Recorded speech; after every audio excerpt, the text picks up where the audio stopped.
akan juga masih menantikan bagaimana laporan langsung dari situasi saat di lagi lokasi akan debat. dimulai begitu ya. Betul, saat lagi akan kami berikan laporan langsungnya dari Grand Melia. Namun saya akan ke Mbak Afi terlebih dahulu. Mbak Afi, pada malam hari ini semua mata akan menunggu, akan mendengarkan apa gagasan dan juga jawaban terhadap tantangan perekonomian. Apa yang kemudian diharapkan dari Anda sendiri yang akan keluar dalam menjawab pertanyaan dari moderator? Yang saya ingin harapkan dari moderator adalah bagaimana sih memacu pertumbuhan itu caranya supaya berkualitas. Karena selama ini semua orang mengatakan bahwa pertumbuhan berkualitas itu yang harus dicapai, itu yang pertama.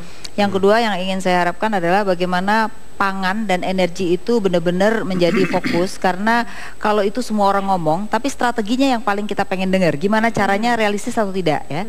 Yang ketiga, kita masih butuh investasi baik itu domestik maupun dari asing ya. Nah, oleh karena itu dua-duanya ini konsep nasionalisnya itu jangan sampai diartikan negatif, tapi bahwa nasionalis itu diartikan bahwa kalau asing masuk, kesejahteraan masyarakat harus tetap terjamin, gitu. Nah, jadi ini yang perlu diklarifikasi, karena jangan sampai orang menganggap bahwa dua-duanya ini punya sikap nasionalis yang membahayakan bagi investor asing. Nah, itu perlu diklarifikasi. Akarnya kemudian jawabannya akan lebih normatif atau mungkin ekonomi skala makro? Mungkin saya rasa ada yang sifatnya teknis nanti jawabnya gitu ya. Ada yang sifatnya makro gitu ya. Nah, jadi menurut saya sih harusnya mereka jangan ngomong lagi masalah, tapi langsung apa yang mau dilakukan. Karena waktunya hanya 2 menit satu jawaban ya. Yang kedua adalah solusinya apa, kemudian yang dua mungkin menurut saya tidak saling mendera di antara itu, tapi benar-benar solusinya masing-masing itu harus lebih taktis dan lebih ditahui oleh masyarakat. Karena masyarakat kita kan nggak semua tahu omongan yang tinggi-tinggi ya, tapi bagaimana bisa dicerna dengan baik. Gitu. Pak Didi, kalau kita lihat nanti tentu ada waktu yang dibatasi, ada durasi tersendiri untuk menjawab para calon presiden ini, menjawab pertanyaan dari moderator maupun menjawab dari pertanyaan capres yang lain. Nah, apakah ada persiapan khusus, strategi khusus, belajar dari misalnya debat sebelumnya, sehingga substansi masalah langsung disampaikan saat itu dengan durasi juga waktu yang cukup singkat, tetapi masyarakat tidak mendengar hal-hal yang normatif, tetapi langsung solusi yang bisa dijalankan gitu. Ya, jadi waktu kita diskusi ya, Bapak Prabowo itu untuk angka-angka dia ingat ya, dia itu ingat angka-angka, jadi precise. Kalau saya ini kan masih baca nih, menyampaikan ke Mas Budiman, dia ingat ya, sehingga masukan yang kita berikan tidak menceramahi ya, mensummarikan data-data dan hal-hal yang ada di visi misi, kemudian disampaikan untuk dibaca. Kalau beberapa bidang tadi disebutkan pangan, energi tadi oleh Mbak Afi, kira-kira fokusnya akan kemana yang disampaikan kepada dari tim ses kepada Prabowo Subianto? Ya biar beliau yang akan menyampaikan sendiri nanti. Jadi tidak ada rapat tersendiri untuk bahas latihan. Ada karena tentu masalah ekonomi kan banyak. Kita tim rapat ya, kita tim rapat ya, tapi nanti kita berikan kepada Pak Prabowo, artinya summary-nya kita berikan kepada beliau ya. Maksudnya rahasia dulu gitu. Rahasia dulu. Tapi begini deh, kembali lagi ke topik tadi ya. Saya ini demi publik ya. Tadi hanya menyampaikan kepada Mas Budiman ya, dengan penghormatan yang besar kepada Mas Budiman. Saya ingin menyampaikan data-data lebih banyak ya, bahwa di Solo ini banyak indikator-indikator itu yang terjerembab. Saya bisa bacakan 10 indikator yang sangat banyak ya, yang menandakan. Saya ingin menyampaikan ke Mas Budiman, pengelolaan ekonomi di Solo itu ya, contoh fiskal ya, fiskal APBD. Itu rasio, saya baca sedikit ya, rasio rasio dari PAD APBD itu tahun 2005 18%, 2011 18%, 2019. Jadi tidak ada kenaikan, jadi tidak ada prestasi. Saya ini menyampaikan kepada publik, kalau di Solo 500 juta prestasi ekonominya itu sulit. Saya khawatir sebagai rakyat ingin melakukan. Terima kasih. Saya akan jawab juga pakai angka-angka ya Mas. Saya akan jawab pakai angka. Tinggal 2 menit waktunya. Silakan. Jadi sebenarnya terjadi peningkatan PAD. Di Solo terjadi peningkatan PAD. Kalau kita lihat di sini ada data 2009 PAD Solo 101 miliar dan naik menjadi 181 miliar pada tahun 2011. Ya, terjadi peningkatan 80 miliar dari tahun 2009 ke 2011. Terjadi peningkatan PAD. Ya. Kedua, ada data-data bahwa Solo pada tahun 2009 PAD-nya adalah urutan ke-31. Namun pada tahun 2010 terus meningkat, tadinya 101.972 menjadi 113, 977 dan 2011 menjadi 121 tadi gambarannya. Kemudian di Jakarta terjadi penghematan PAD, penghematan APBD, yang memungkinkan Pak Jokowi untuk mengeluarkan berbagai macam program sosial, KJS, Kartu Jakarta Sehat, Kartu Jakarta Pintar. Jadi penyelamatan APBD, peningkatan APBD sebanyak 30 triliunan, itu yang dimungkinkan untuk dialokasikan untuk program-program bagi orang miskin. Ya, bagi pengobatan dan pendidikan. Kenapa? Sebentar. Kedua, kenapa terjadi peningkatan? Sederhana saja.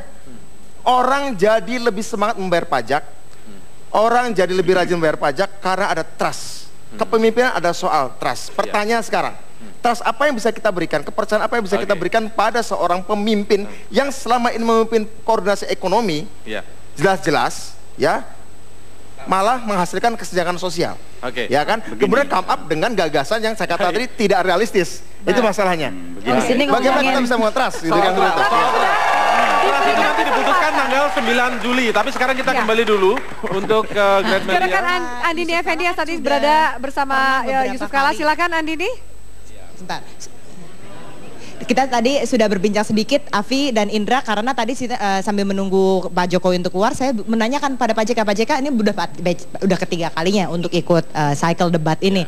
Dan ekonomi ini bisa dikatakan nih bapak banget lah yang fasih gitu kalau soal ekonomi. Ada nggak masukan-masukan buat Pak Jokowi khusus untuk menghadapi debat pada malam hari ini yang berhubungan dengan masalah-masalah ekonomi? Saya kira masalah ekonomi kan sangat terbuka. Pak Jokowi juga pelaku ekonomi juga, jadi memahami itu.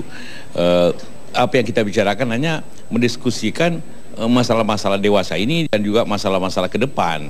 Jadi apa yang dibicarakan tidak ada spesifik menghadapi debat yang begini, hanya kemungkinan pembicaraan-pembicaraan aktualnya apa. Itu aja sebenarnya. Saya ingat 2009 ketika Bapak lagi debat Capres, Pak JK tuh tiba-tiba turun dari mimbar terus ngobrol sama audiens. Dan itu bisa dikatakan out of the box karena belum ada yang waktu itu Capres yang lain yang kayak gitu. Ada nggak tips-tips yang kayak gitu nih untuk Pak Jokowi supaya show-nya lebih menarik lah gitu, tidak hanya di mimbar berbicara gitu? Saya kira itu bisa saja, apalagi berdua kan. Jadi sangat mungkin saja bahwa itu akan terjadi suatu situasi panggung yang lebih dinamis. Karena situasi panggung dinamis itu penting untuk memberikan juga kemungkinan kepada masyarakat untuk melihat apa yang dapat disaksikannya, baik dari segi substansi juga dari sisi katakanlah fokusnya. Oke, Pak, ini ada juga yang bukan kritik ya, mungkin lebih sekedar pertanyaan. Ini kan dari Pak Jokowi kemudian Pak Prabowo sendiri bisa dilihat ini ingin melanjutkan program yang berjalan sudah ada, tapi mungkin diperhalus lagi, diperbaiki lagi. Sementara kita lihat di keduanya, satu Menko Perekonomiannya Pak SBY, kemudian Bapak pernah bersama Pak SBY juga 2004-2009. Jadi kalau dilihatnya kayaknya bakal sama-sama aja. Jadi programnya antara Pak Jokowi dan juga Pak Prabowo? Ya tentu saja bisa demikian. Namun antara 5 tahun terakhir dan 5 tahun yang lalu itu banyak perbedaan. Banyak perbedaan. Apa yang kebijakan dulu saya bersama-sama SBY dan kemudian terakhir ini kan sebenarnya banyak perbedaan. Itu harus katakanlah dibandingkan juga. Bagus kalau dibandingkan. Baik, Pak, tantangan kita sekarang, kita juga pertumbuhan ekonomi kurang dari 6% pada 2013, kemudian rupiah juga penampilannya tidak baik di region kita ini. Kira-kira dari programnya Pak Jokowi yang bisa dijual untuk bisa lebih investor lebih percaya, ekonomis juga lebih positif melihat perekonomian Indonesia, itu apa? Banyak hal sebenarnya, terutama dalam hal bagaimana pemerintah ini menjaga kekuatan anggaran itu, fiskalnya dapat memberikan stimulus untuk pertumbuhan ekonomi. Kalau sekarang kan fiskal kita lebih bersifat rutin kebanyakannya, sehingga kapasitas untuk memberikan stimulus atau pertumbuhan itu menjadi kecil. Kedua, kebijakan ekonomi kita sangat lambat dewasa. Itu perbedaan yang berat dengan 5 tahun lalu sebenarnya. Oke, kita dengarkan Pak, nanti apa yang akan menjadi visi misi dari Pak Jokowi sendiri dan implementasi seperti apa Pak JK. Terima kasih banyak, sukses untuk malam hari ini. Kembali ke Anda, Afiani dan juga Indra.